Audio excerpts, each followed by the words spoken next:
Mi nombre es Rosario Canchal, estoy en el Departamento de Calidad del INTA, trabajando como responsable de calidad en proyectos espaciales.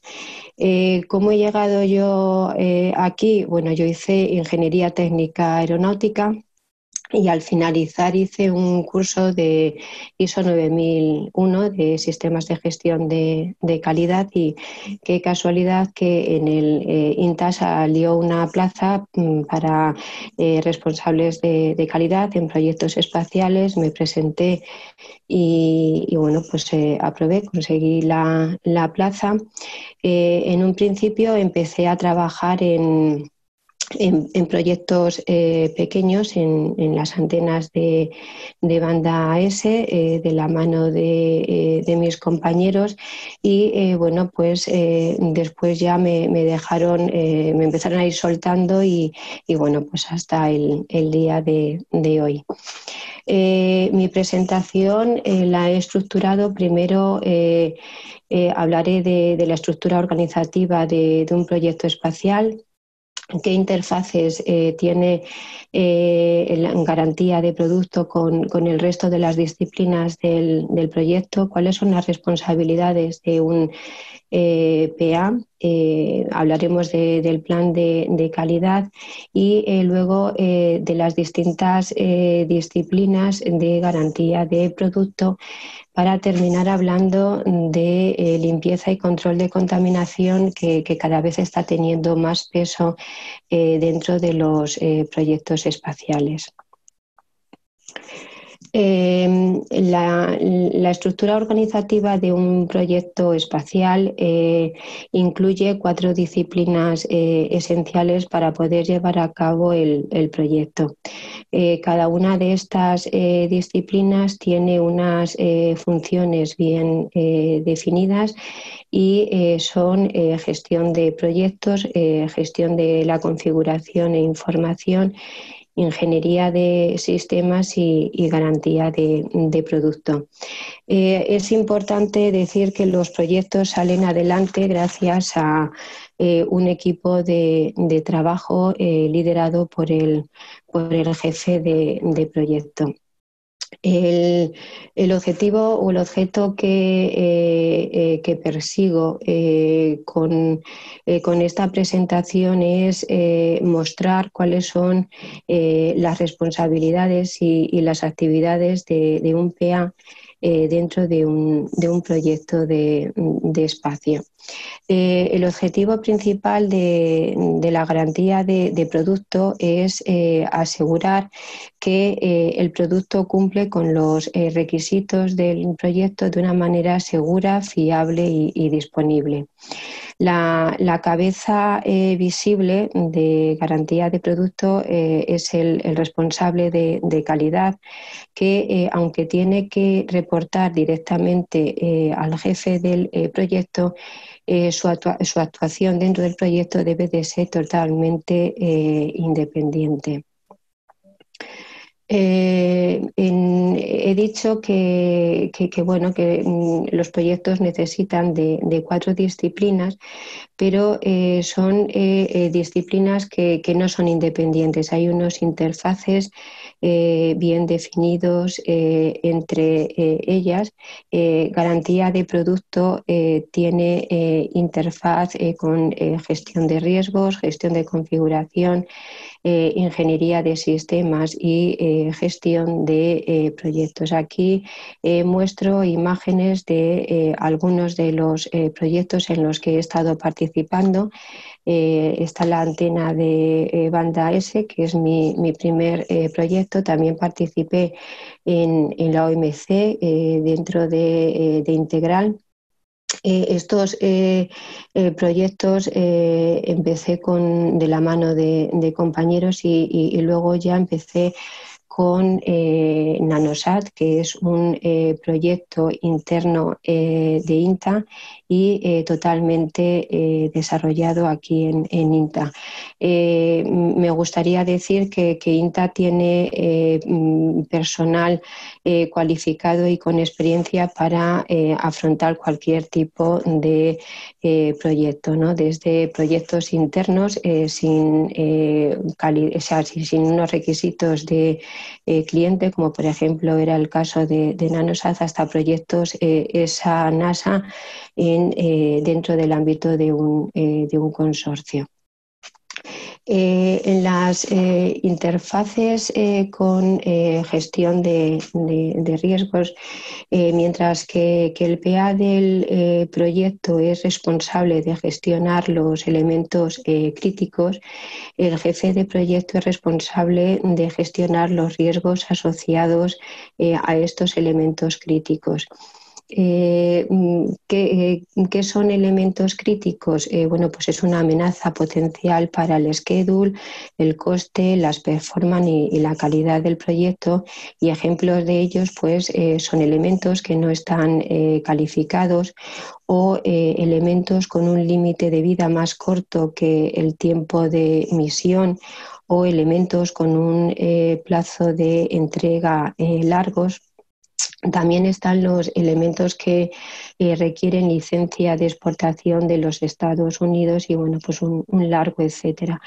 Los elementos críticos tienen que ser identificados y controlados por unas acciones específicas que nos permitan eliminar o al menos mitigar los riesgos asociados.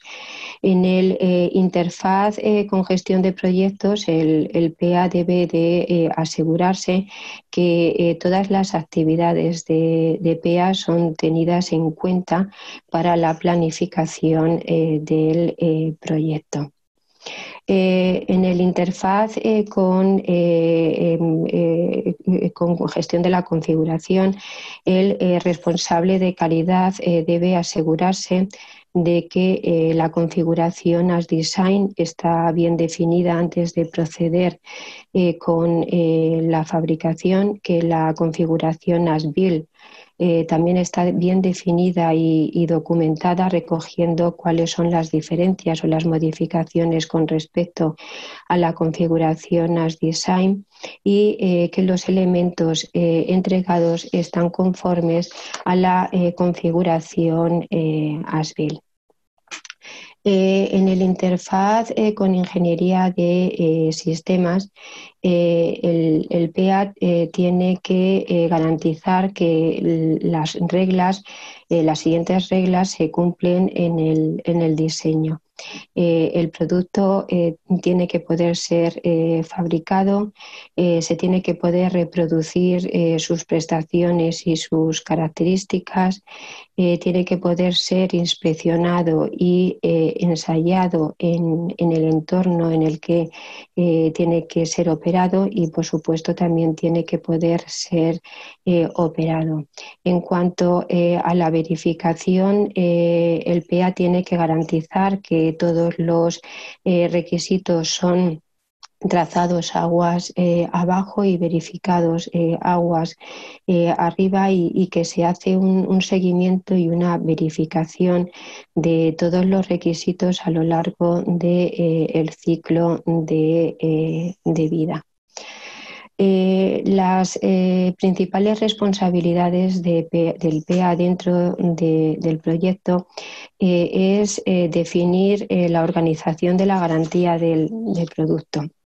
Lo suyo es que hubiese un responsable para cada una de las disciplinas de PA, pero la realidad es que casi todas las disciplinas terminan confluyendo en una misma persona, y bueno, pues alguna disciplina más, como puede ser la limpieza y el control de la contaminación, así como también Planetary Protection. Tiene que definir los requisitos de calidad para los subcontratistas, y tiene que elaborar el plan de calidad del proyecto, además de supervisar la implementación del plan. Mi experiencia es que como participamos en todas las fases del proyecto y en todas las actividades, terminamos teniendo una visión bastante general del proyecto.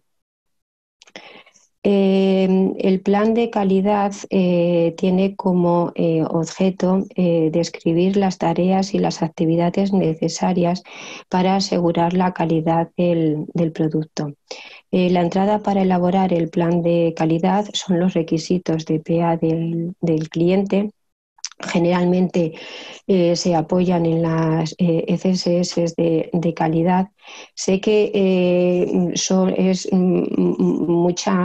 mucho gráfico lo que muestro, pero lo he hecho con la intención de demostrar que tanto la ESA como la NASA tienen elaboradas una gran cantidad de estándar de calidad en las que nos tenemos que apoyar. El plan de calidad se presenta al cliente para su aprobación y a partir de este momento se convierte en un documento contractual. El PA no es el único responsable de implementar el plan de calidad en el proyecto, sino que todos los participantes del proyecto son responsables. La garantía de producto abarca disciplinas como el aseguramiento de la calidad, confiabilidad, seguridad, componentes eléctricos, electrónicos y electromecánicos, materiales, partes mecánicas y procesos y calidad software. Vamos a dar una breve pincelada de cada una de estas disciplinas. Empezamos por el aseguramiento de la calidad, que está focalizado en dar evidencia de que los requisitos de calidad del proyecto se cumplen y para ello describe qué actividades se van a realizar para conseguir estas evidencias. Estas evidencias las plasmamos en registros. Los registros son importantísimos dentro de un proyecto espacial porque si no registramos no existe lo que se está produciendo. La garantía de producto, a su vez, abarca la gestión de las no conformidades, sistemas de alertas, trazabilidad, calibración y metrología, el control sobre los suministradores y las compras, los controles durante fabricación, integración y ensayo, el handling, el almacenaje y el transporte. El personal cuya actividad afecta a la calidad del producto debe de estar capacitado y certificado de acuerdo con los estándares del proyecto. Esto es fundamental. Tanto la ESA como la NASA han elaborado normas especialmente para el assembly de componentes electrónicos, como por ejemplo está el estándar para las soldaduras de alta fiabilidad o el estándar para la realización de crimpaduras y además también tienen organismos acreditados para certificar al personal contra estas normas. En los proyectos espaciales hay que gestionar el no cumplimiento de los requisitos. Si el no cumplimiento se detecta antes de la fabricación, este se gestiona a través de un request for deviation, pero si se detecta durante la fabricación, la integración o durante los ensayos, se gestiona a través de una no conformidad. Si la no conformidad no se soluciona y la disposición que se adopta es usar como está, hay que editar un request for waiver y someterlo a la aprobación formal por parte del cliente. El PA del proyecto es responsable de gestionar las no conformidades y además también participa en identificar cuál es la causa raíz de la no conformidad y cuáles son las acciones correctivas. Por ejemplo, esta imagen muestra el aspecto que el alodiado que se ha realizado sobre una aleación de aluminio para protegerlo frente a corrosión muestra unas manchas que se han producido durante el proceso de esterilización por peróxido de hidrógeno. Las acciones que se tomaron fue investigar si estas manchas afectaban o no al aluminio. Se vieron que simplemente era cosmética y entonces se decidió usar como está.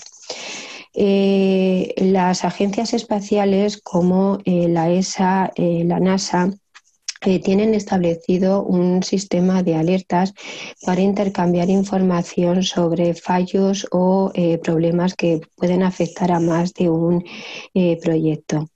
Por ejemplo, la alerta que mostramos aquí de la ESA es sobre la aparición de unas grietas en PCBs fabricadas por una empresa y en ellas se establece cuáles son los lotes que están afectados por este problema, cuál es la causa raíz del problema y cuáles son las acciones que se deben de adoptar. Los proyectos espaciales están obligados a participar en estos sistemas de alertas. Por un lado, pues evaluando si las alertas existentes nos afectan, distribuyendo las alertas a nuestros subcontratistas y también comunicando fallos o problemas que hemos detectado y que consideramos que pueden derivar en una alerta. En los proyectos espaciales la trazabilidad juega un papel muy importante. Debemos establecer y mantener un sistema que nos permita asegurar que la relación entre piezas, materiales o productos y su documentación es bidireccional e inequívoca. Tenemos que ser capaces de trazar datos, personal y equipos que hemos utilizado en todas las actividades, en la compra, fabricación, inspección, montaje, y también tenemos que ser capaces de trazar la localización de materiales, componentes, piezas, subconjuntos. Esto lo conseguimos mediante la asignación de números de lote, par list, hojas de ruta, el logbook. El logbook lo que hace es registrar todos los datos relacionados con la integración y los ensayos por orden cronológico. Antes de utilizar cualquier equipo, bien para hacer medidas o inspecciones, debemos chequear que sus características metrológicas como precisión y exactitud son las adecuadas para cumplir con los requisitos del cliente y además tenemos que garantizar que estas características se mantienen a lo largo de todas las actividades. Todos los equipos que influyen en la calidad de las medidas deben de estar calibrados, ya que esto nos va a permitir determinar cuál es la precisión de las medidas que efectuamos con ellos. Las calibraciones deben de estar realizadas por proveedores de calibración acreditados. ENAC, la entidad nacional de acreditación, tiene un listado con todas las entidades acreditadas y con el alcance de su acreditación. Debemos de controlar a los suministradores y a las compras. Los suministradores los seleccionamos en función de su capacidad para suministrar los productos requeridos. Preferiblemente seleccionaremos aquellos que estén en la Qualified Manufacturer List, o que por lo menos hayamos tenido una experiencia previa con ellos. Las compras hay que realizarlas con una especificación de compra, bien puede ser un estándar o puede ser propia, y en ella tenemos que detallar todos los aspectos técnicos y verificaciones requeridas, así como las disposiciones de garantía de producto, como inspecciones, análisis de composición química, ensayos mecánicos, etcétera. Cuando recibimos el producto, hacemos un incoming inspection con la finalidad de determinar que el producto recibido es conforme a la especificación de compra. Los controles que hacemos durante la fabricación, la integración, los ensayos, los podemos hacer a través de un flowchart en el que se detalla la secuencia de todas las actividades que se van a realizar, así como todas las inspecciones y todos los ensayos que van asociados a estas actividades. Entre las inspecciones debemos hacer una mención especial a los puntos mandatorios de inspección, los cuales son realizados por el cliente sobre el subcontratista y se suelen situar en posiciones estratégicas, ¿no? En aquellos puntos donde se tenga una mayor visibilidad, o si se realiza algún proceso crítico, o en aquellos puntos en los que ya no hay una vuelta atrás. Aquí mostramos el flowchart de las antenas de banda S, que para nosotros era un documento vivo, ya que en él íbamos anotando todos los registros que íbamos haciendo.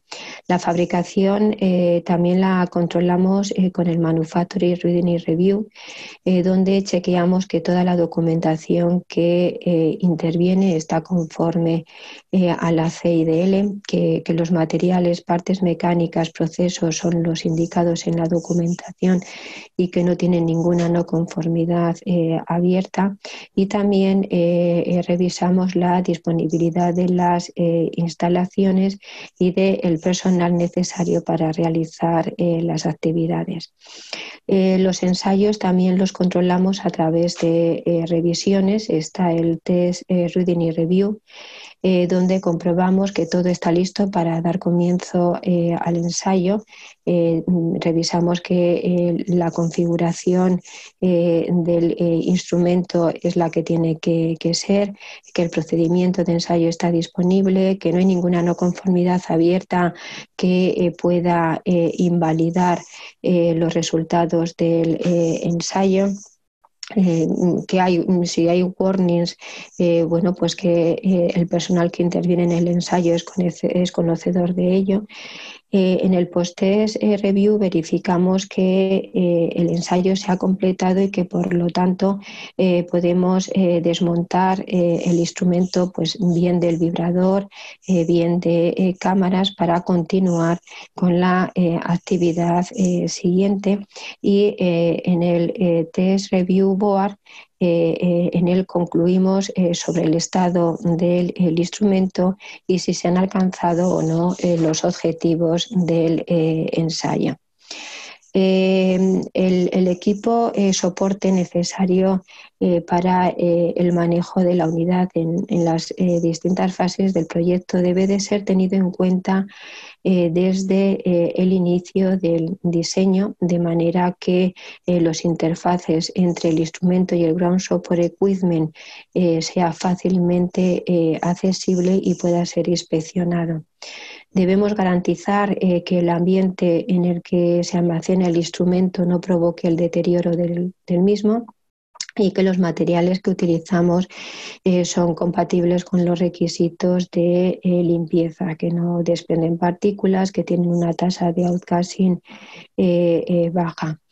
El contenedor que se diseña para el transporte del instrumento tiene que ser diseñado teniendo en cuenta las cargas que van a aparecer durante el transporte, si requiere puntos de izado o asas, que sea fácilmente limpiable e inspeccionable, y además debe de ir dotado de sensores que nos permitan saber qué ha pasado durante el transporte. Otra de las disciplinas de garantía de producto es confiabilidad o dependability. En los proyectos espaciales la confiabilidad debe ser una característica inherente al diseño, de manera que se asegure que la probabilidad de que el instrumento opere satisfactoriamente durante el tiempo requerido de misión no sea menor que la probabilidad especificada. La confiabilidad engloba términos como fiabilidad, mantenibilidad y disponibilidad. La mantenibilidad está íntimamente relacionada con la accesibilidad. Debemos hacer una iteración continua entre el diseño y las salidas de los análisis de confiabilidad hasta que todas las áreas críticas del diseño hayan sido identificadas y eliminadas. El PA del proyecto debe velar porque las actividades de fabricación, integración, ensayo y operación no pongan en peligro la confiabilidad que se ha alcanzado en el diseño.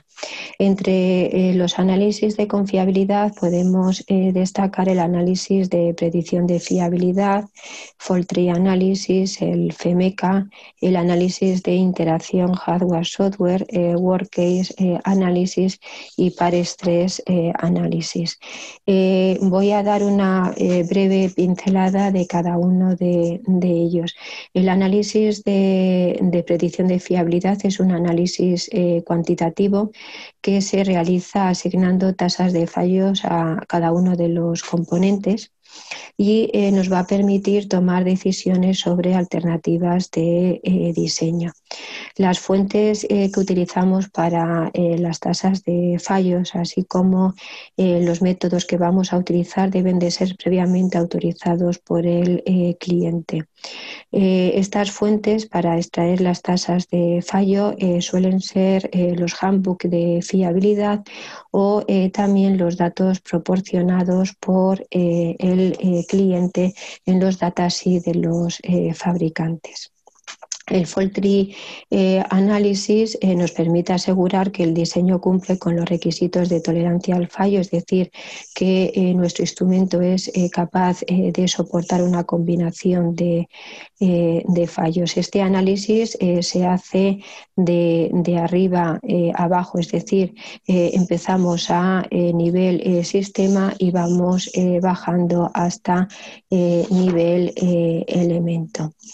En el FEMECA o FEMEA nos permite identificar todos los posibles modos de fallo y clasificarlos de acuerdo con la severidad de sus consecuencias en el caso del FEMEA o en función a su criticidad en el caso del FEMECA. Este análisis, al contrario que Fault Tree Analysis, se hace de abajo arriba.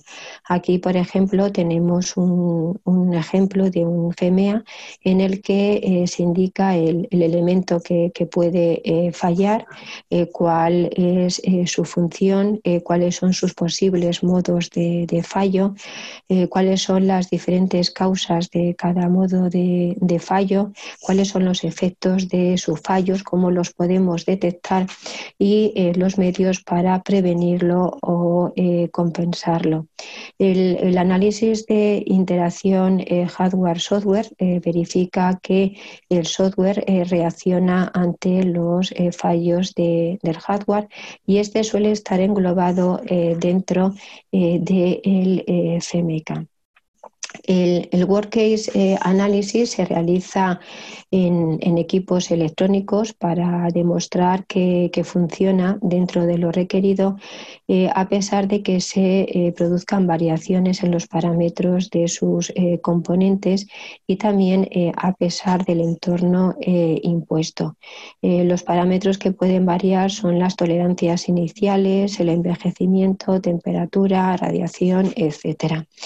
Y por último, el par estrés análisis se realiza a nivel componente para verificar que las reglas del derating han sido aplicadas. ¿Qué es el derating? El derating es una reducción intencionada en un parámetro del componente para incrementar su fiabilidad y garantizar así su vida útil. El safety está íntimamente relacionado con la confiabilidad y su objetivo es asegurar que no hay ningún hazard que pueda dañar o poner en peligro al personal, al medio ambiente, a las instalaciones y bueno, pues al propio sistema y al propio lanzador. Un hazard es una situación potencial de riesgo causada por un acto o por una condición no segura.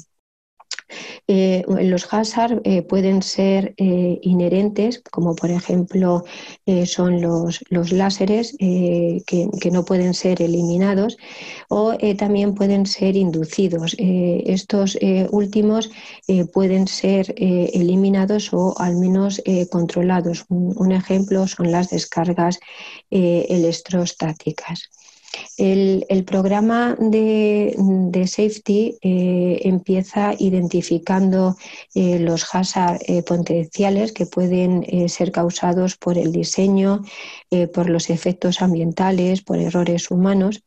Luego tenemos que determinar cuál es la severidad de sus consecuencias y hay que eliminar los hazards del diseño, o bien haciendo que el diseño sea tolerante al fallo, es decir, que sea capaz de tolerar un número de fallos y o errores humanos, o bien haciendo un diseño de mínimo riesgo, es decir, teniendo en cuenta los factores de seguridad, teniendo cuidado en la selección del material, por ejemplo, pues que esté libre de outgassing, principalmente si la misión es una misión tripulada, matando las aristas de las piezas, etcétera. Todos aquellos hazards que no hayan podido ser eliminados por diseño se deben minimizar y controlar con otros dispositivos, como por ejemplo los Automatic Safety Device o dispositivos de precaución y advertencia. Por ejemplo, están los detectores de compuestos químicos o una alarma si el nivel de oxígeno es bajo, o también con procesos especiales. Otra de las disciplinas de garantía de producto son los componentes eléctricos, electrónicos y electromecánicos. La selección de estos componentes la hacemos en base a los requisitos del proyecto, que se suelen expresar en niveles de calidad. En la selección también tenemos que tener en cuenta los materiales prohibidos, por ejemplo, no usar estaño puro, ya que estos pueden provocar los denominados tin whisker, que son como unos hilitos que pueden producir graves daños en los circuitos, pueden provocar cortos. Los componentes suelen ser Lolinaiden porque tienen plazos de entrega bastante largos y tenemos que huir también siempre que podamos de los componentes sujetos a regulaciones de control de exportación de los Estados Unidos. Todos aquellos componentes que no cumplen con alguno de los requisitos del proyecto o o que no tenemos experiencia previa en ellos, tienen que ser evaluados para demostrar que tienen capacidad para cumplir con los requisitos del proyecto desde el punto de vista de prestaciones, calidad, confiabilidad, etcétera. El cliente tiene que aprobar los componentes que hemos seleccionado. Los puede aprobar a través de un Para-Approval Document. Esto es para aquellos componentes que no cumplen con alguno de los requisitos del proyecto o que no han sido utilizados previamente en espacio. Y en el caso de los componentes que están calificados para espacio, el cliente los aprueba revisando la Declared Component List. Esta lista recoge todos los componentes que se van a usar en el instrumento. Esta lista, como mínimo, tiene que ser editada para el PDR y se congela junto con el diseño en la CDR. A partir de este momento, si se produce algún cambio en la lista, debe de ser gestionado por el control de cambio de configuración. A la hora de proceder a comprar los componentes, lo tenemos que hacer con una especificación de compra. Puede ser propia o estándar, apoyándonos en una ESCC o en una MIL estándar. Y tanto la ESA como la NASA tienen listas de partes calificadas, listas de fabricantes calificados, e incluso en los propios proyectos puede haber una lista de componentes preferidos. A la hora de manipular los componentes tenemos que tener en cuenta las indicaciones de los fabricantes, especialmente si son componentes sensibles a cargas electrostáticas. Con los materiales, las partes mecánicas y los procesos, pues al igual que con los componentes, a la hora de proceder a su selección tenemos que tener en cuenta los requisitos del proyecto, la temperatura, los requisitos de limpieza que se suelen traducir en la tasa de outgassing. Si tenemos requisitos de Planetary Protection que se suelen traducir en compatibilidad de los materiales y procesos con el proceso de esterilización. Si, por ejemplo, el proceso de esterilización es el de HMR, tenemos que tener en cuenta que la temperatura mínima son 110 grados centígrados y no tienen que estar unos segundos a esta temperatura, sino que son periodos de tiempo largos.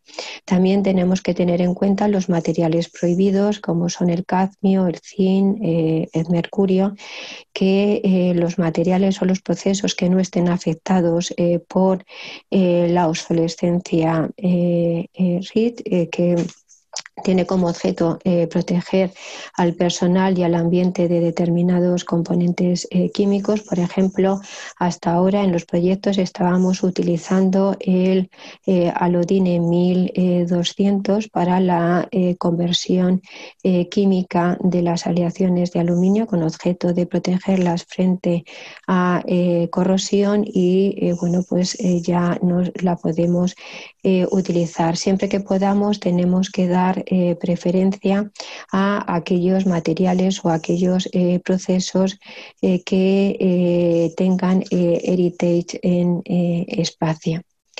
Los materiales, los procesos que no cumplen con alguno de los requisitos del proyecto o que no tenemos experiencia previa de ellos en espacio, se tienen que evaluar para determinar cuáles son sus características físicas, químicas, y ver cómo se degrada con el entorno que tiene que soportar. El cliente tiene que aprobar estos materiales, estas partes mecánicas y procesos que hemos seleccionado, Lo hace bien a través de un request for approval en el caso de que no tengamos experiencia previa con ellos en espacio, o si ya están calificados, lo hace a través de la revisión de las Declared Material List, Declared Mechanical Part List y la Declared Process List. A la hora de proceder a la compra, lo tenemos que hacer con una especificación de compra. En el caso de los materiales tenemos que requerir un certificado de conformidad y bueno, siempre que podamos recurrir a listas de fabricantes calificados, y en el caso de los procesos pues a los suministradores que tengan una acreditación NASCAR para hacer el proceso requerido. Los materiales son sometidos a un Incoming Inspection en su recepción y les asignamos un número de lote. Tienen que ser almacenados bajo las condiciones indicadas por el fabricante, y los procesos los vamos a controlar con probetas que van a ser sometidas a ensayos. Una vez que los equipos han sido fabricados, integrados y ensayados, se debe proceder a la aceptación formal de todos los entregables por parte del cliente. Para ello celebramos el Delivery Review Board, donde se evalúa la conformidad del elemento a ser entregado, y se autoriza el envío por parte del el cliente. Para el DRB se prepara un paquete de documentación, el Item Data Package. El responsable de calidad del proyecto edita un certificado de conformidad que garantiza que el instrumento entregable ha sido diseñado, fabricado y probado de acuerdo con los requisitos técnicos y de calidad establecidos en el proyecto. Y por último voy a hablar de la limpieza y el control de contaminación. En los proyectos espaciales hay elementos sensibles a la contaminación, por ejemplo, la óptica, los paneles solares, superficies térmicas, que pueden ver sus prestaciones degradadas por la contaminación. Por ello es fundamental establecer un control efectivo de la contaminación. Esto pasa por determinar los niveles de limpieza requeridos, bien porque nos vienen impuestos por el cliente en forma de requisitos, o bien porque el sistema necesita determinarlos, es decir, cuánta contaminación somos capaces de tolerar sin que las prestaciones se vean afectadas. Tenemos que predecir cuáles son los niveles de contaminación esperados a lo largo de todas las fases del proyecto. Esta predicción la hacemos a través de los valles de contaminación. Para realizar estos budgets tenemos en cuenta en qué áreas limpias se van a realizar las actividades, si los equipos van a estar protegidos, cuáles son los tiempos de exposición y las buenas maneras que el equipo de trabajo adopte. Nos hemos dado cuenta que las principales fuentes de contaminación somos nosotros, el personal que trabajamos en los proyectos. Una vez que tenemos cuantificados los niveles de limpieza requeridos y hemos también establecido los niveles de contaminación esperados, tenemos que establecer las actividades necesarias para que los niveles de contaminación esperados nunca superen a los niveles de limpieza requeridos, y todo esto lo plasmamos en un plan de limpieza y control de contaminación.